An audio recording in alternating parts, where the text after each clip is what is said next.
On January the 5th, we received a request from a local authority regarding the potential of commissioning our services at the safety box.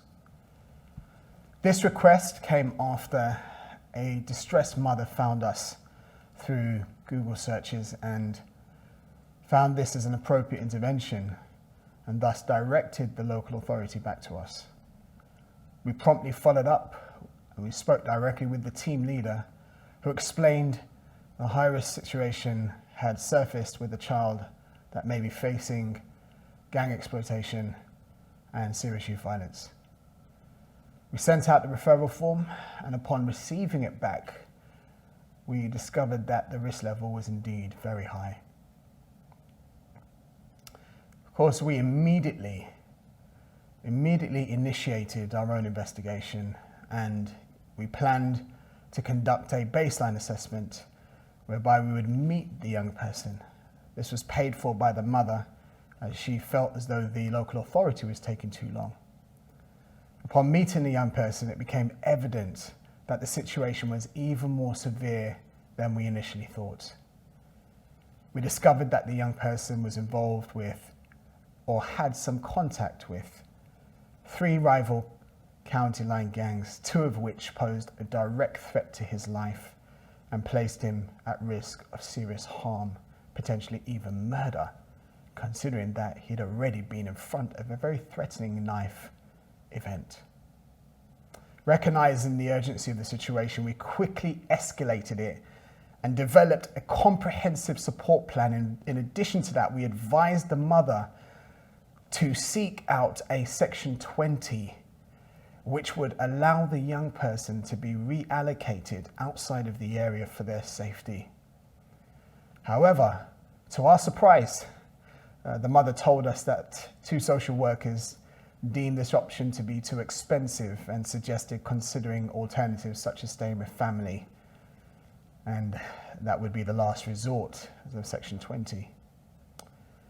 In response to this, we proposed an interim solution, which would be a 3-month wraparound support program that the local authority could potentially fund, as we've done in other cases.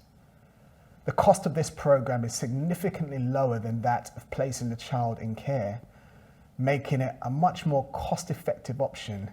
In addition, an option that would change mindsets. Unfortunately, the authority rejected our proposal too, and they cited it as being expensive.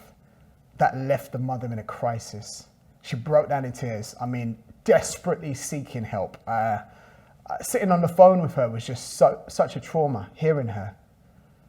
Unable to ignore the child's dire situation after he asked for help, and after meeting him with my colleague and staff member, I continued to think, how can I support this?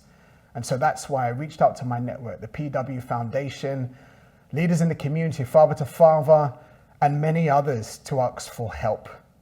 We've launched a GoFundMe campaign, and I'm working tirelessly now to raise funds for this young person.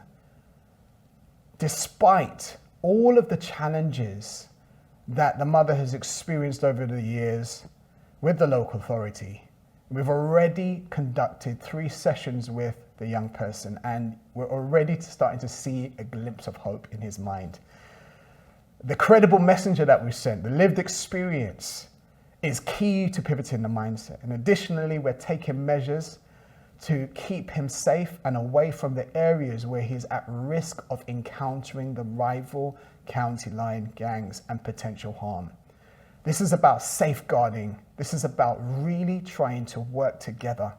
It's critical that a multi-agency strategy comes together with this. And I'm really hoping that with the conversations I've had today, we'll be able to connect with the stakeholders to get an appropriate intervention in for this young person. There has been attempts before by the local authority, which has been confirmed. However, these interventions have not worked. He has, however, engaged with us very well, and we're willing to go the extra mile. We are stretching our hand down for this young person, and we need you to stretch your hands down for us so we can help to lift him out of the darkness into a better place, a better mindset, a reformed character, and a prosperous future that every child deserves.